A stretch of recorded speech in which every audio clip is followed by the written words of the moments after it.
सतनाम साहिब बंदगी। जय गुरुदेव। राम राम। मुक्ति और भक्ति के सौदागरों को भी राम राम प्रणाम। नमस्कार साहिब बंदगी। जय गुरुदेव। आर डी जहांगीर साहब जी ने एक ऑडियो के द्वारा हमें ये बताया था कि जो रंभदूत है वो अपने शिष्यों की परख नहीं करता है, परख कर नहीं सकता, अयोग्य है, और वह शराब पीने वालों को, कामी को, क्रोधी को, जो भी उनके अंदर अवगुण भरा हुआ है उन सबको वो नामदान देता है। तो क्यों देता है? हाँ, तो आर डी जहांगीर साहब आप ही मुझे बताइए। हम अपनी तरफ से लगा करके कुछ भी नहीं बोलते हैं भाई। जो आपने भाषण दिया ना ज्ञान समझ करके यूट्यूब पे, उसी भाषण को हम आपके सामने पेश कर रहे हैं। कामी तेरे, क्रोधी तेरे, लोभी की गत होई, और आन उपासना करत घणी, तिर सके ना कोई। ये आप ही का उत्तर है भाई। दूसरी चीज़, जो सदगुरु होता है ना, जो सच्चा संत होता है, उसमें एक गुण और होता है, वो आप भूल गए शायद, समदर्शिता का गुण। वो जो संत होता है वो गुणी और अवगुणी ये दो चीज़ नहीं देखते हैं, वो समर्पण भाव देखते हैं। ठीक है ना? वो ये देखते हैं कि ज्ञान के प्रति समर्पित है कि नहीं है। देहदारी का गुरु का जो रोल होता है ना, वो ये होता है। और वो देहदारी जो गुरु होता है वो समदर्शिता का गुण लिए हुए होता है। प्रभु मेरे अवगुण चित न धरो, और समदर्शी ये नाम तिहारो, चाहो तो पार करो। ये बात आपकी समझ में क्यों नहीं आ रही है? आएगी भी नहीं, क्योंकि आप चुनौतियाँ देना जानते हो, वाणियों का अर्थ का अनर्थ भी करना जानते हो, और दूसरों की नकल भी करना जानते हो, लेकिन विवेक लगाना नहीं जानते। दूसरों के कहने पर तो आप सब कुछ कर सकते हो, लेकिन आप ये नहीं देखते कि दूसरों का अनुसरण करने से मेरी प्रतिष्ठा कितनी गिरेगी। इस पे विचार करो। तो आपने इस एक साखी पे सत्संग किया था कि कामी तिरे, क्रोधी तिरे और लोभी की गति होई। अब ये जो दो साखी आपने बोला है, और आन उपासना करत घणी, तिर सके ना कोई। तो जो विषय विकारों के अंदर फंसा हुआ व्यक्ति है, लेकिन वो आएगा तो ज्ञान समझ गए ना, तो इस चीज़ को तो समझो आप। जय गुरुदेव।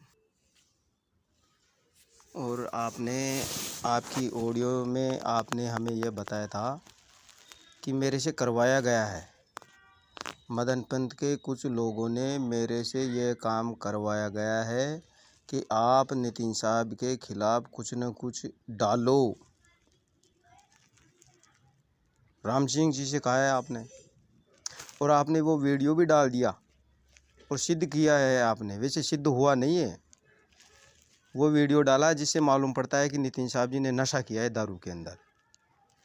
लेकिन उस वीडियो के डालने से, क्योंकि वो वीडियो आपने डाला तो सही, पर विवेक नहीं लगाया है कि इससे क्या है कि मेरी बुद्धि, मेरा विवेक, मेरा ज्ञान, उस पर प्रश्न चिन्ह लगेगा।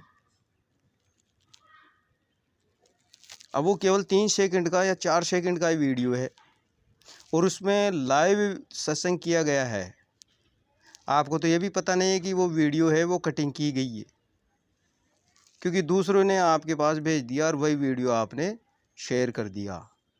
विवेक तो आपके पास था नहीं कि यार ये वीडियो में देखूंगा। देखा भी था आपने, लेकिन विवेक नहीं लगाया कि यार ये वीडियो में चढ़ाऊंगा तो मैं एक डॉक्टर हूँ, और ऐसे नशा युक्त करने वाले व्यक्ति के बारे में अगर मैं बोलूँगा कुछ, तो मेरे ऊपर भी तो प्रश्न चिन्ह लगेगा कि 3 सेकंड में नशा भी उतर सकता है क्या। तो मैंने एक प्रश्न ये भी किया था कि डॉक्टर साहब, ऐसा कोई इंजेक्शन, ऐसी कोई दवाई जो मात्र 3 सेकंड के अंदर या 4 सेकंड के अंदर नशा उतर जाए और मैं पूर्णतः स्वस्थ होकर के सत्संग करने लग जाऊं, वो इंजेक्शन या दवाई मुझे बताना। या यूट्यूब पे चढ़ाना, आपने अभी तक उसका कोई उत्तर नहीं दिया है। तो भाई आप लोग अंधे होकर के दूसरों का अनुसरण करते हो, लेकिन दूसरों को अनुसरण करने से आपकी बुद्धि, आपके विवेक का पता पड़ता है कि आप कितने महामूर्ख आदमी है। ठीक है ना, करते रहो, कोई दिक्कत नहीं, हमें भी क्या मतलब है। जय गुरुदेव, सतनाम साहिब बंदगी। अब तो ऐसा लगने लग गया है डॉक्टर साहब, आप शायद दूसरों का नशा उतारते उतारते वो नशा आप ही के ऊपर चढ़ने लग गया है, क्योंकि नशे का सिम्टम्स जो है आपके मानस पटल में अच्छी तरह छाया हुआ है। आपको तो यही पता नहीं कि मुझे यूट्यूब पे क्या चढ़ाना है, क्या नहीं चढ़ाना है। क्योंकि जो नशा करता है ना व्यक्ति, उसको मालूम नहीं होता है कि मुझे क्या करना है, क्या नहीं करना है। तो यही चीज़ अब आपके ऊपर भी लागू है कि आप पहले तो क्या बोल दिया और अब क्या बोल रहे हो। आपको मालूम होना चाहिए कि अब मैं क्या बोल रहा हूँ और पहले मैंने क्या बोल दिया। तो जिसको अच्छे बुरे का ज्ञान नहीं होता है, यानी ज्ञान अज्ञान का पता नहीं होता है ना, वही ऐसा बोलता है। अब नशे का मतलब यहाँ पे दारू का नशा नहीं है, नशे का मतलब यहाँ पे अज्ञानता का नशा की बात बोल रहा हूँ मैं।